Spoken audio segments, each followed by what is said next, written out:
Once again, we welcome you to Moving Forward with Young Voices. And we are happy to welcome back to the program today Samantha Dagres. She is Communications Manager at Montreal Economic Institute and a Young Voices contributor. And I imagine you probably wear a couple of other hats as well, Samantha. Tell us a little bit about yourself. Yeah, well, as you say, I manage comms for the Montreal Economic Institute. Before that, I'm a recovering law student. I studied at the University of Montreal. And then before that, I studied philosophy at McGill. I used to live in Montreal, which is where I grew up and studied. Right now, I'm in Cambridge with my partner who's finishing up his PhD here. So, yeah, that's me. Well, is it okay if I offer you congratulations that you now have a new prime minister? Justin Trudeau has left the building, so to speak, but I understand it was not the most graceful of exits, and in particular, I'm looking at an article that you've written here for the Hamilton Spectator, how Canada's middle class is paying more taxes than ever, but you wouldn't know that from the way Trudeau exited. Tell me a little bit about that. No, so precisely, I'm not sure we have a whole new prime minister, but we can get into that a bit later. So during Justin Trudeau's resignation speech, I, along with many Canadians, was watching to see how he would leave. And on his way out, he decided to fib a little bit. He said that he was proud that his government managed to lower taxes for the middle class. While technically true, he did lower the second tax bracket from 22% to 20.5%. No Canadian who finds himself in the middle class is paying less taxes than when he came in. 81% of Canadian families are paying more in taxes today than they were in 2015. So the fact that he, obviously is trying to polish his legacy, but it won't be on the backs of lowering taxes for sure. Yeah, in fact, I'm trying to remember, but it seems like the last time you and I spoke, it was about, I think we had touched on taxes and how it's becoming very, very difficult to meet that tax burden.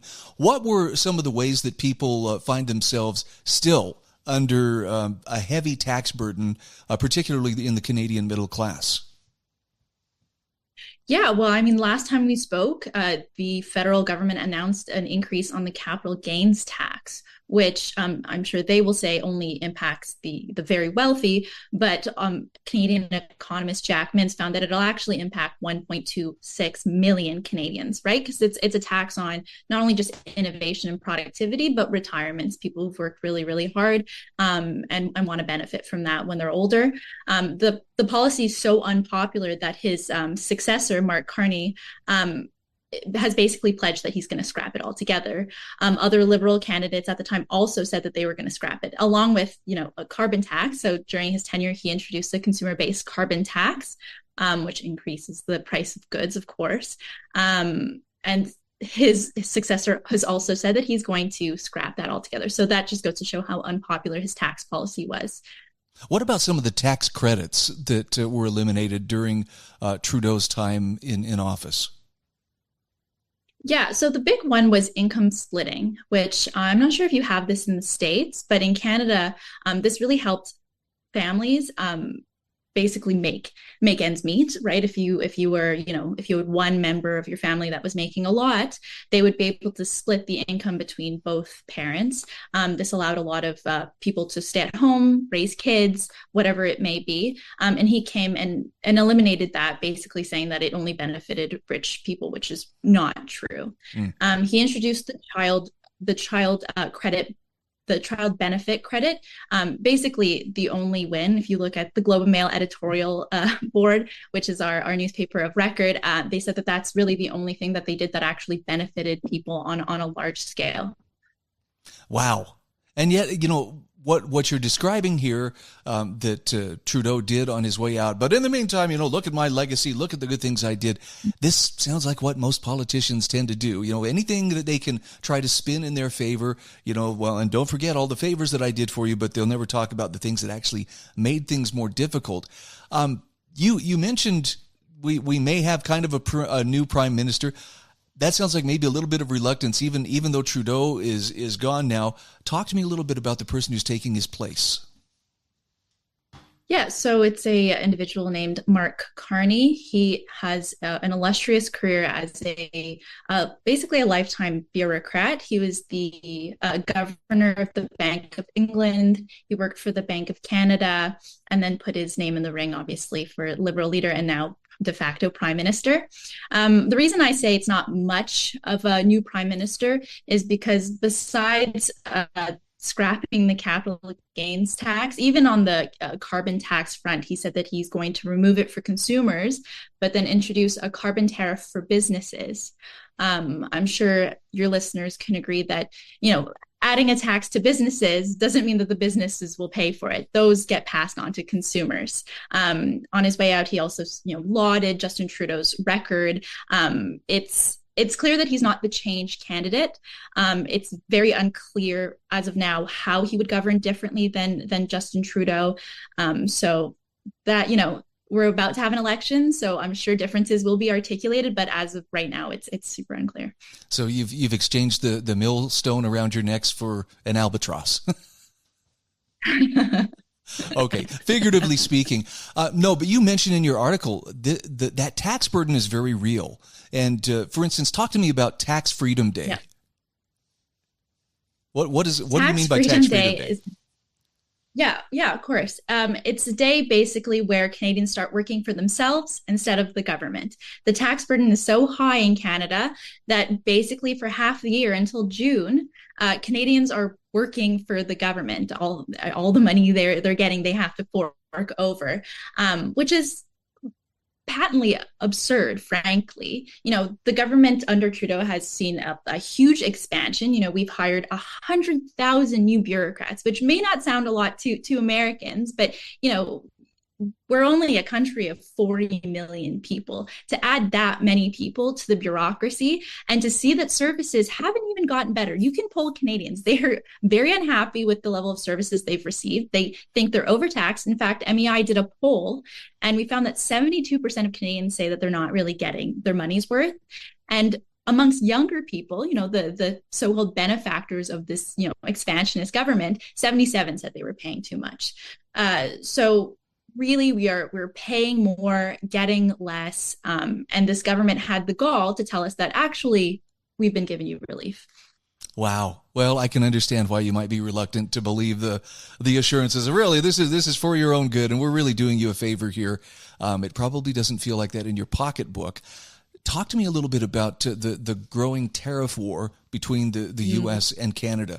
How is that likely to affect people as well? Frankly, it'll affect people on both sides of the border, despite what your president may say. Tariffs, like taxes, are, they will get passed on from businesses to consumers. Just today, Trump announced that he may double aluminum tariffs on aluminum and steel from Canada. But Canada supplies the U.S. with 60% of its aluminum. So that means that he's increasing the cost of inputs for American manufacturers, which will get passed down to consumers. Again, this will have, terrible economic effects on both sides of the borders because, Canadians will have less business, but Americans will see that the cost of their goods go up. To be honest, things are moving so quick that who knows what will come into effect. Tomorrow is a very, very far away time for Trump and for this, this story. But it will hit American and Canadian families pretty hard, I think. I did enjoy your tongue-in-cheek reference at the end of your article saying, well, maybe we should start adding Canadian taxpayer to our LinkedIn profile since we're doing so much of our work, to help support the government and so forth. I'm glad you can keep your sense of humor, but at the same time, you're talking about some very real issues that are affecting not just Canadians, but by extension, Americans are going to be feeling this as well. Here's to finding some solutions, and maybe the next time we talk, we'll have some solutions to discuss as well. We're talking with Samantha Dagres. She is a Young Voices contributor and also the director of communications for the Montreal Economic Institute. Samantha, where can people follow you on social media? They can find me on Twitter at Sam_Dagres. And if they're interested in the work that the Montreal Economic Institute does, they can go to iedm.org or find us anywhere on social media. Thank you so much. Thank you.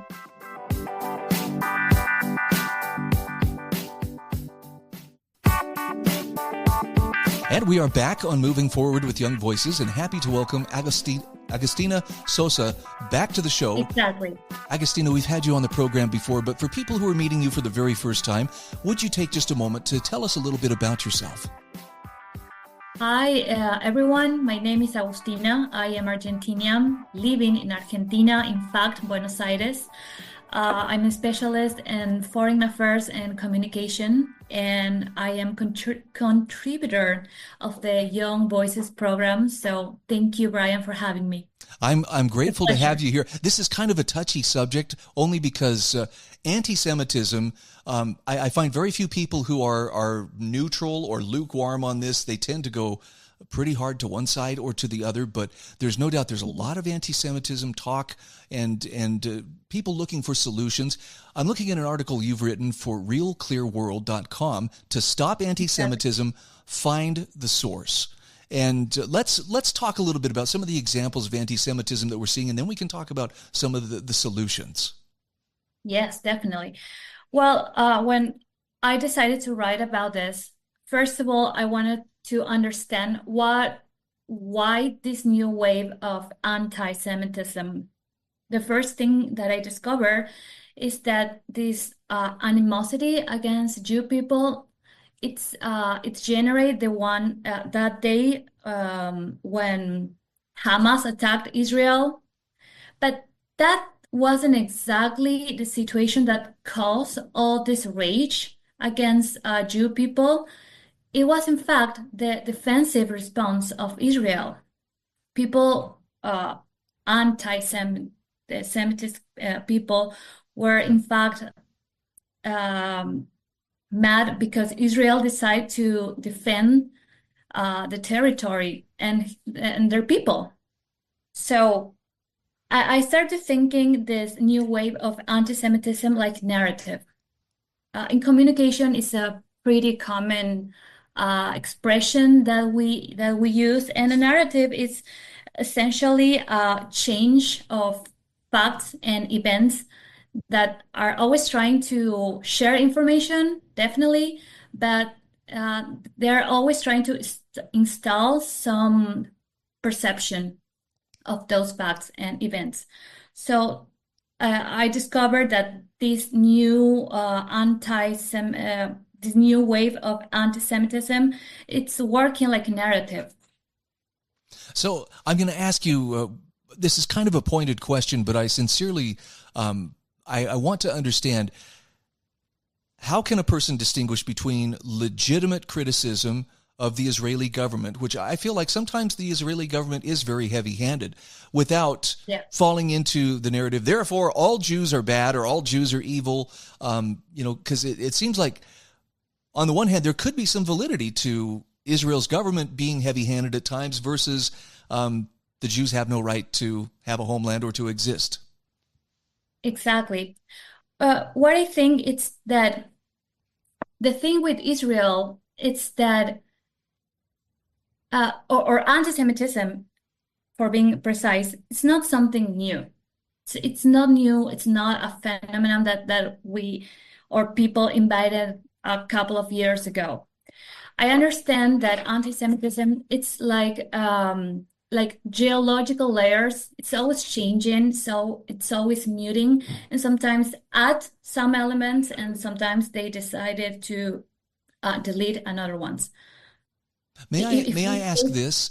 Is there a difference between being anti-Zionist and anti-Semitic? Are those terms interchangeable? Yeah, to me are definitely two different things, because we can discuss if in political terms, if Israel has the right to have his own territory. That's definitely. We have that discussion with other countries in Ukraine right now. That's what's happening in this war.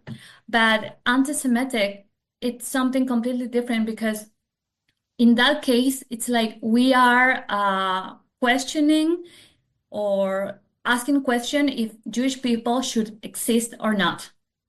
I mean, that's the real difference between one thing and another, probably. Why is it that the anti-Semitism seems to be spreading primarily among young people? It seems like the college campuses are where we see, at least in America, this is where we seem to see the most prominent examples of out and out, hatred, toward Jews. Well, not only in America. Let me tell you about this. A few weeks ago, we have a massive strike against Milei here in Argentina. Milei is our president. And during the strike, you get to see people with the Palestine flag all over the city. So it's not in America, and we definitely need to understand why the sense it's spreading among young people. According to some surveys that I've been reading, it's not a specific cause for this, but I could definitely say that people under 35 years old are always trying to identify the good guys from the bad guys. And from their perspective, a country trying to respond against an attack, it's like an insult for them, for these young people. And they decided, okay, then you are the bad guys. We don't want to relate with you. We don't want to establish links with you. We don't even want to bother and understand what is going on. Also, social media. We know that younger people most of them are definitely in social media. And what's the thing with the social media? It's that they give them the possibility, the chance to spread anti-Semitic content without any consequences for them. Sometimes they even find this funny, or like has no consequences, or it's free speech. Why can I not say this? And as a third factor, I always said that, well, young people, and we've been young at some point, and we used to always trying to find the altruistic point when we all can gather and say, hey, we are doing some good in the world. But that's a little bit irresponsible, because they are not watching the whole picture. That's the irony, and that's the problem with this. One final question. We've got just about a minute left. It seems like a lot of the dialogue that I hear from the people who are very pro-Palestinian, very anti-Israel, it's very reminiscent of the oppressor versus oppressed narrative of Marxism. Are there any connections? Exactly. Yeah. Well, the left has this thing, this old thing, that if there's something bad in the war, in history, it's all responsibility of the white colonist imperialist men. So in the past, they were all against white men because they were using another people for slavery and oppression. But it's now, right now, it's now the poor people. Right now, it's the oppressive people who are part of a minority, in this case, like Palestinian people. All right. Again, we are talking with Agustina Sosa. Yes. I'm so glad that you're on top of this topic. Where can people follow you for more information, or to follow you on social media?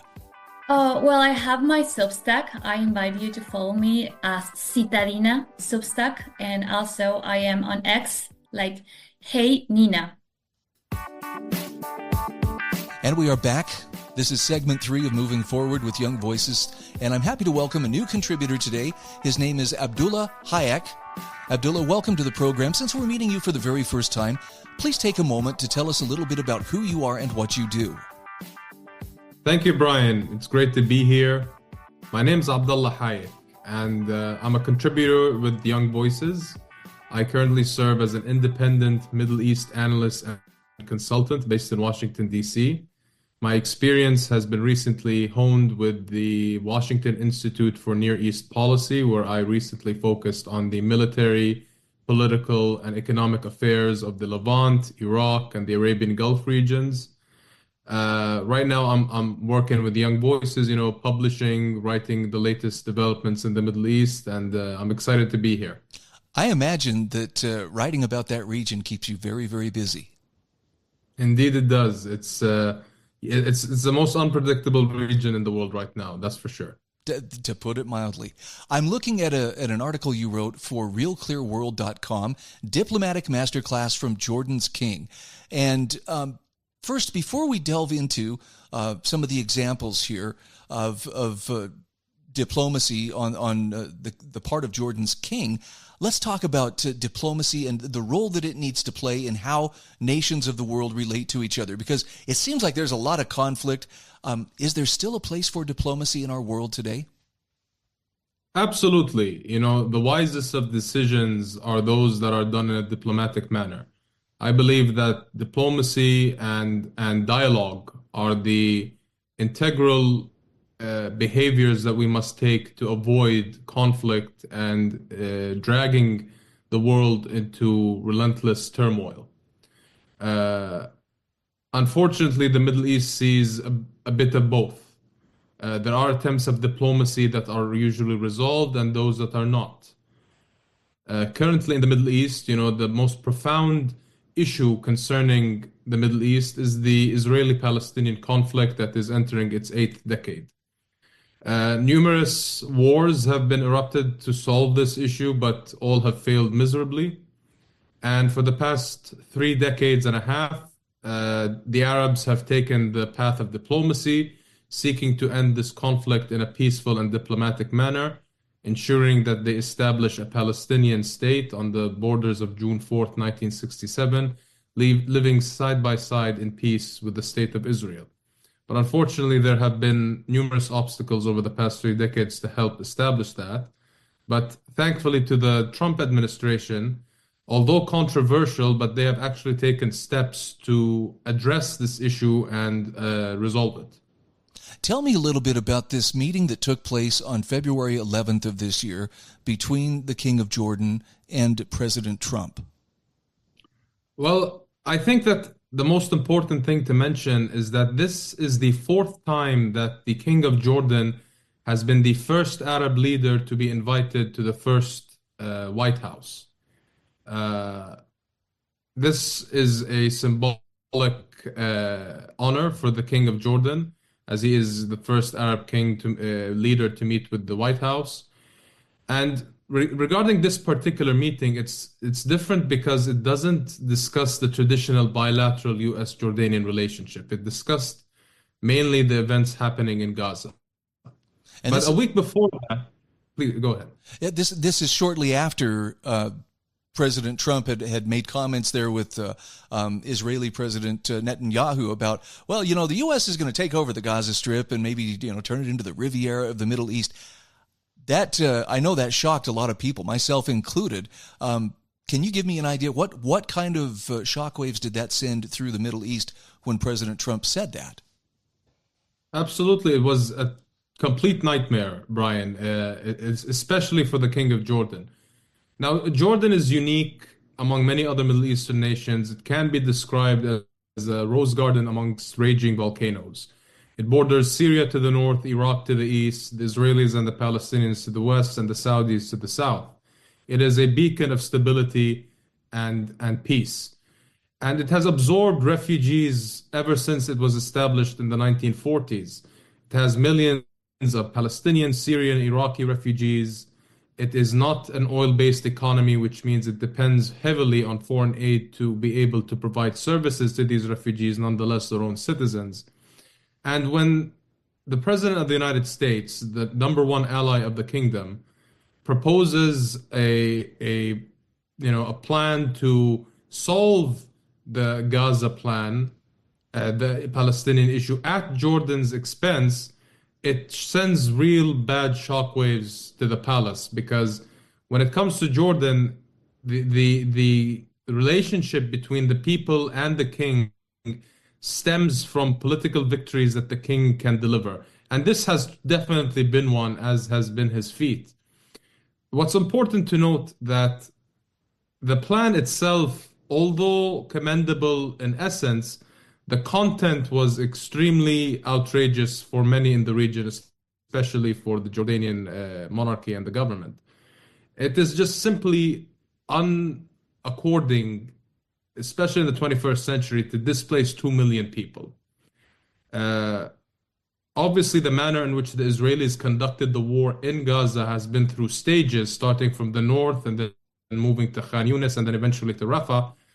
If the manner in a military offensive can be done in a gradual stage, I'm pretty sure that the reconstruction phase can be done in that same manner through stages, where a certain population of an area can be removed to a different area until that first area can be reconstructed and revitalized to absorb that original population.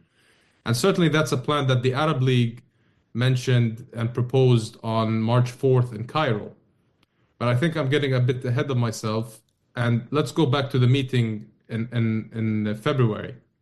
As you've mentioned, a week before, President Trump, alongside Prime Minister Benjamin Netanyahu of Israel, they presented what they want for Gaza. Now, what's unique is that the president invited King Abdullah. The king did not request this meeting, so it came at a very good time. The king, in his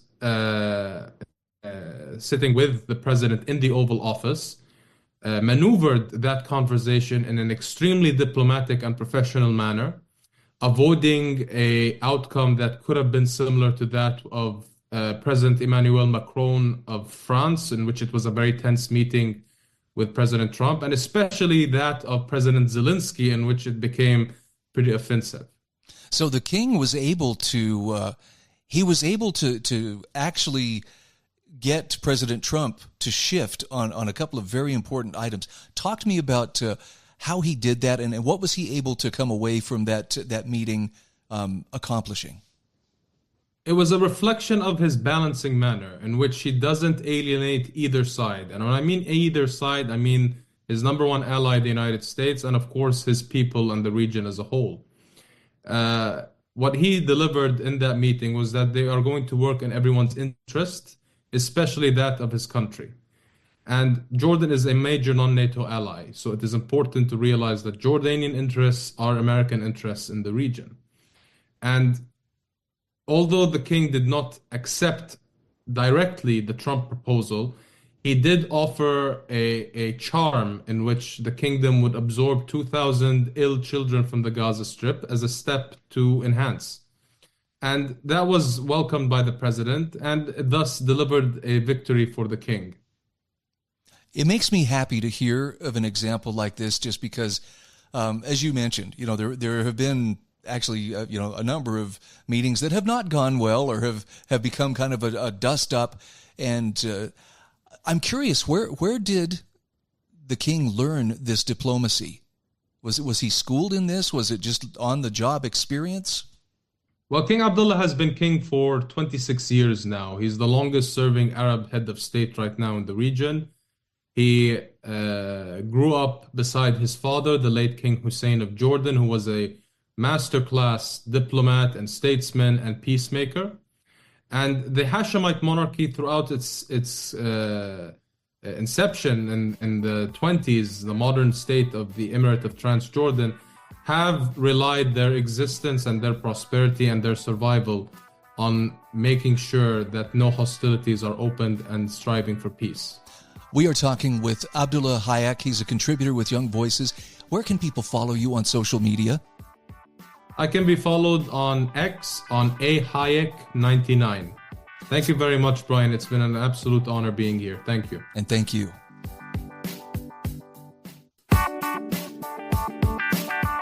And we are back. This is our fourth and final segment today on Moving Forward with Young Voices. I want to welcome Kyle Moran to the program. This is his first appearance on the show. Kyle, since we're meeting you for the first time, take a moment to tell us a little bit about yourself and your background. Sure. So I'm a recent graduate from the University of Rhode Island. I'm an expert in political science, international relations.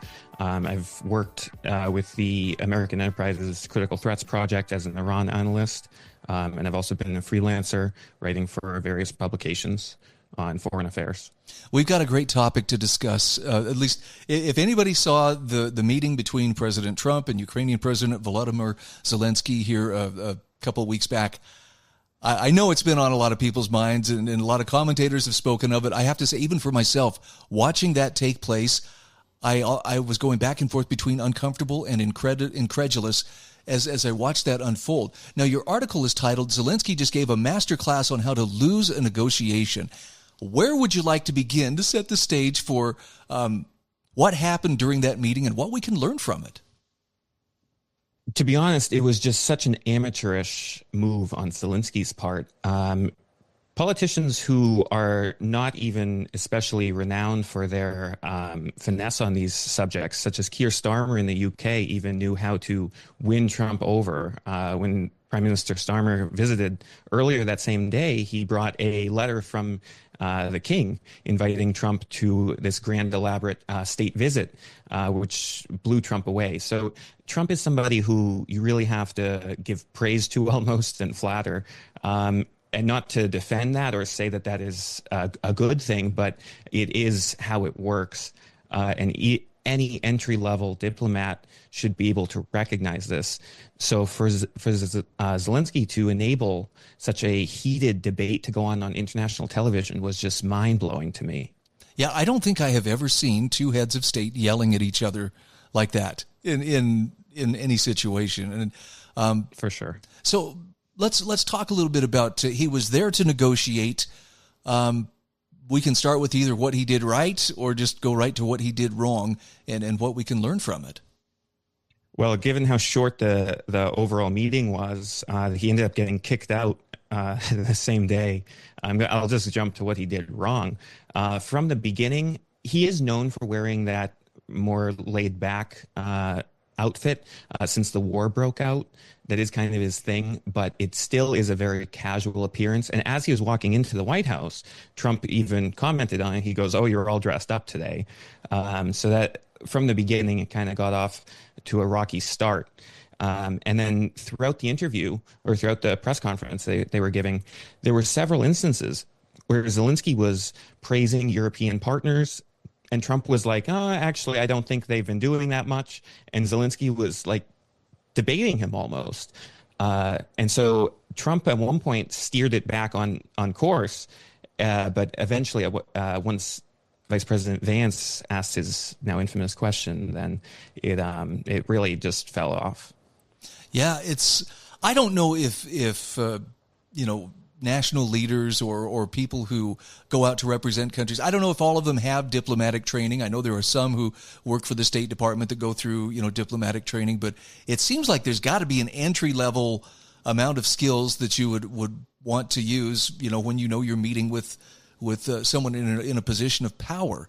What might Zelensky have done differently that would have yielded better results than what we saw?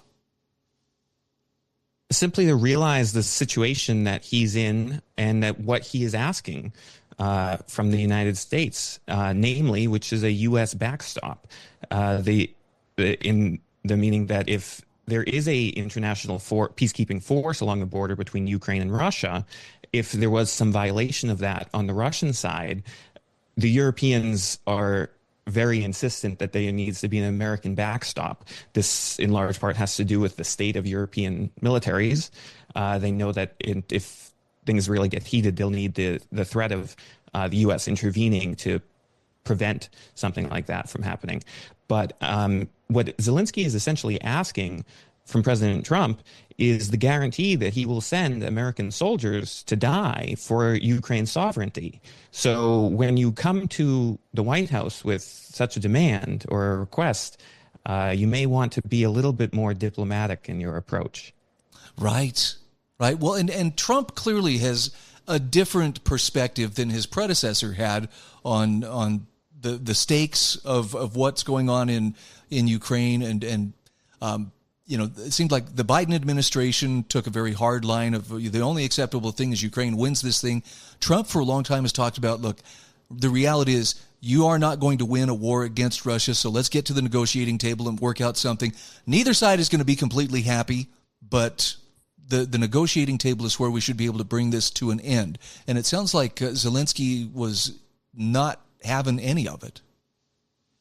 Not at all. And it is a difficult position to be in, because it is accepting that Ukraine will lose some of its previously sovereign territory. But you have to be realistic about the situation that's going on there. The idea that the Ukrainian army is simply going to push into the Donbass and push into Crimea is beyond unrealistic. The death toll that is going on there right now is beyond what we've seen in many other modern wars. It's an absolute tragedy. So there needs to be a meaningful, just peace that comes about through this. And we just absolutely have to be realistic with the goals of both recognizing Ukraine's security concerns, but also recognizing that, like, there is no chance that Ukraine takes Crimea back. Kyle, I have to ask you this too. I mean, to me, it was very clear that Zelensky overstepped the boundaries in the way he approached this. But what about Vice President Vance, and what about President Trump? Were there mistakes that they made as well in handling that situation? It depends on your perspective to an extent. If their objective was to simply pursue an excellent relationship with Ukraine, then they did not handle it well. But I also think that their top priority is not maintaining an extremely close relationship with Ukraine. So as you were saying earlier, there is definitely a pivot away from the policies of the Biden administration. But at the same time, we also have to recognize the Biden administration spoke a big game about having Ukrainian victory, but from the very beginning, they slow rolled absolutely everything. And only years into it, they were slowly expanding the type of aid that they permitted. It took until 2024, I believe, for the U.S. to greenlight launching weapons into Russia. So essentially, Russian forces could attack Ukrainian positions and then just simply retreat across the border, and oops, you can't touch them now. So it was really a tricky position, and I cast into doubt a lot of the rhetoric that the Biden administration used on it. It was interesting to me, too, that Vice President Vance at one point actually says, maybe it would be best if we take this out of the view of the TV cameras and we go behind closed doors. Yes. And Trump said, no, I want the people to see this. I'd love to get your reaction to that. Well, I guess it gets to the heart of who these people are. Trump is naturally a TV star from his past life. So at the end, he was even saying this makes for great television. And it certainly was interesting. Vice President Vance is perhaps slightly more willing to do this behind closed doors. But again, the main point is that this never should have happened on international television. The fact that Zelensky was able to be roped into this, or it went down this rabbit hole, is just amateurish diplomacy. I know that there were various advisors and people who came along with Zelensky, and I know there was at least one shot. I don't know the woman's name, but with her head in her hands, like, oh, this is a disaster. I kind of feel for those folks, but hopefully. I believe that was the Ukrainian ambassador. Oh, then it would make sense why she had her head in her hands. But, it's a learning experience for everybody who was directly involved as well as those of us watching. Again, we're talking with Kyle Moran. He is a Young Voices contributor and recent graduate of University of Rhode Island. Kyle, where can people follow your work, and where can they find you on social media? Sure, I'm on X at Kyle P. Moran, and I've been writing for Real Clear Politics, as well as my future contributions for Young Voices. Very good. Well, this was a fun conversation. I look forward to the next time we get to chat. Thank you for having me. It's a pleasure.